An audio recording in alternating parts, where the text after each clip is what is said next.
Hello guys, this is Gurjinder from Aim Higher. Today we are going to talk about match the headings. Match the headings सुन के कुछ different सा लग रहा है, बहुत सारे बच्चों को सबसे डिफ़िकल्ट क्वेश्चन लग रहा है ये.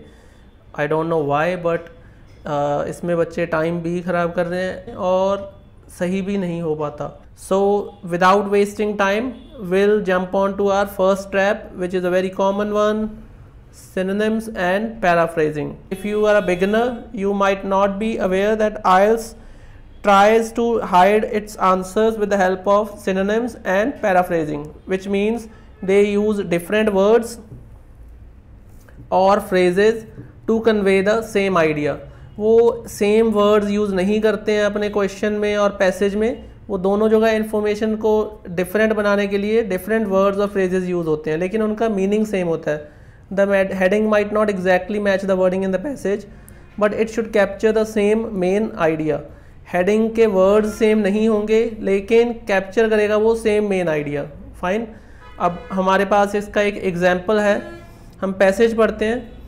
In the current era, the widespread impact of digital innovations has fundamentally altered various aspects of life. The ubiquity of smartphones, which is common, widespread.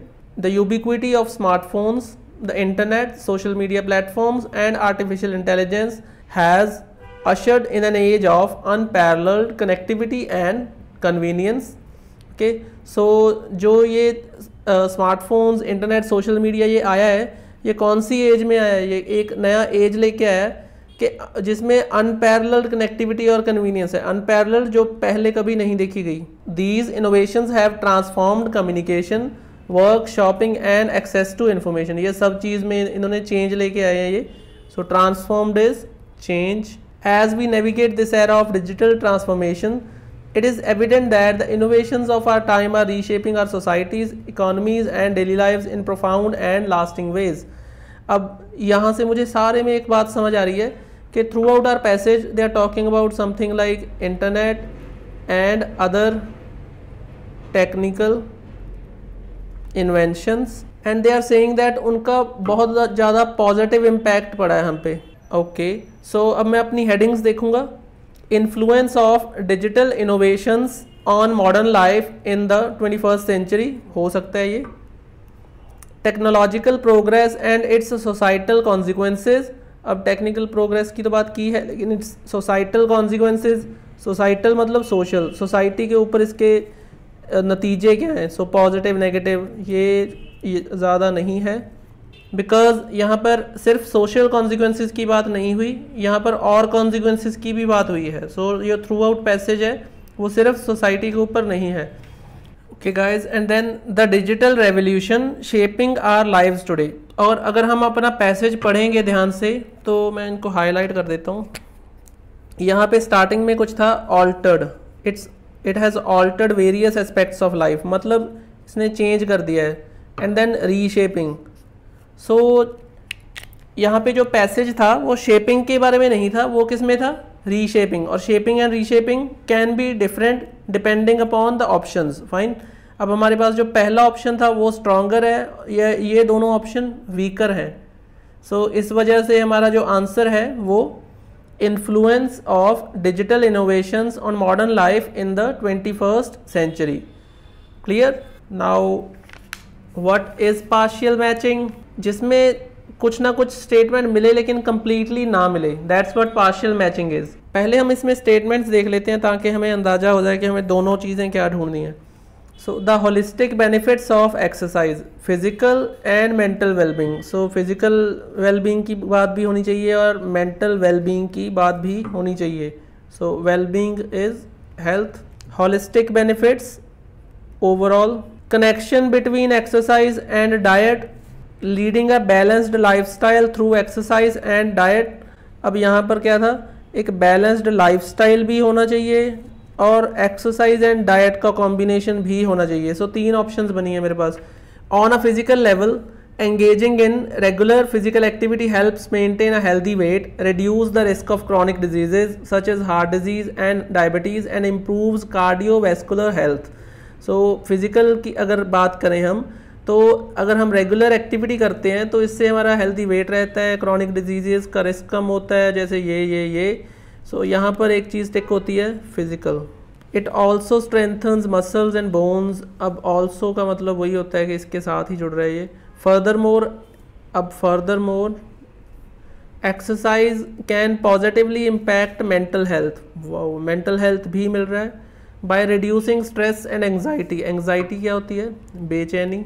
Improving mood through the release of endorphins and enhancing cognitive function. Cognitive क्या होता है? Related to brain. It is claimed that dietary choices can facilitate healthy living. When coupled with a balanced diet that complements physical activity, regular exercise becomes a holistic approach to fostering an optimal state of overall well-being, both physically and mentally. अब दोबारा फिर से physically and mentally overall health की बात हो रही है। सो ये थ्रू आउट पैसेज ये तो बात हुई है, लेकिन कन्फ्यूजन कहाँ पे होगी अब बच्चों को? It is claimed that dietary choices can facilitate healthy living. अब वो कह रहे हैं कि ये क्लेम किया गया है कि डाइटरी चॉइसेस भी हेल्दी लिविंग को ईजियर बना सकती हैं जब इनको हम बैलेंस्ड डाइट के साथ कपल करेंगे फिजिकल एक्टिविटी को। तो regular exercise becomes a holistic approach. अगर हम रेगुलर एक्सरसाइज के साथ साथ बैलेंस डाइट कपल कर दें तो ये एक ओवरऑल वेलबींग के लिए ऑप्टिमल स्टेट है। ऑप्टिमल होता है बेस्ट। क्लियर है? सो अब मैं ये यहाँ पे देखता हूँ connection between exercise and diet. No, यहाँ पे डाइट और एक्सरसाइज का कनेक्शन में सिर्फ एक सेंटेंस दिया गया है, लेकिन थ्रू आउट द पैसेज किस चीज़ की बात हो रही है?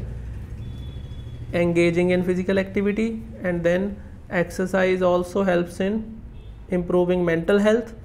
Fine. Leading a balanced lifestyle through exercise and diet. अब यहाँ पर भी कंफ्यूजन हो सकता है कि हमें लीडिंग अ बैलेंस्ड लाइफस्टाइल की बात की थी, एंड में कुछ ऐसा हुआ था या नहीं, मगर अगर हम ध्यान से देखें तो balanced lifestyle through exercise and diet सिर्फ वन सेंटेंस है उसके लिए। हमारा ओवरऑल पैराग्राफ ये बात नहीं कर रहा है। ओके, सो जब भी हमें हेडिंग लगाना होता है हम हेडिंग्स कहाँ से चूज़ करते हैं? सारे पैसेज में से। हम कभी भी एक या दो लाइनों में हेडिंग नहीं लगाते। जो भी बच्चे एक या दो लाइंस में हेडिंग लगाएंगे उनके आंसर्स गलत होने के चांसेस हैं। Getting it? सो नाउ बहुत सारे बच्चों को सबसे डिफ़िकल्ट क्वेश्चन लग रहा है ये। I don't know why, but इसमें बच्चे टाइम भी ख़राब कर रहे हैं और सही भी नहीं हो पाता। I feel like they are missing the trick, and that trick is के they are not working on their traps. अपने वो ट्रैप्स की नॉलेज पे वर्क नहीं कर रहे। They are working too hard on finding the answers but do not spend enough time on working out what the traps were. Because अगर आप traps को वर्कआउट कर लोगे तो ये क्वेश्चन आसान हो जाएगा। ओके गाइज, वीडियो काफ़ी लंबा हो रहा है, so I will have to end the video here. अगर मैं सारा वीडियो बनाऊंगा तो it's going to be like 1.5 hour video, and it's not worth it because it's going to take up too much of your time. You have other things to do as well, so keeping that in mind, I'm going to make it very short. So this video is going to be around 8 to 10 minutes. Do watch it. If you like it, stay tuned for the next parts of it because I'll be discussing around 8 to 9 traps. Okay, so we'll wrap it up here. If you like the content, don't forget to like, subscribe and share with your fellow IELTS test takers. And if you don't like it, it can happen. Please drop your comments below. I'll try to make improvements.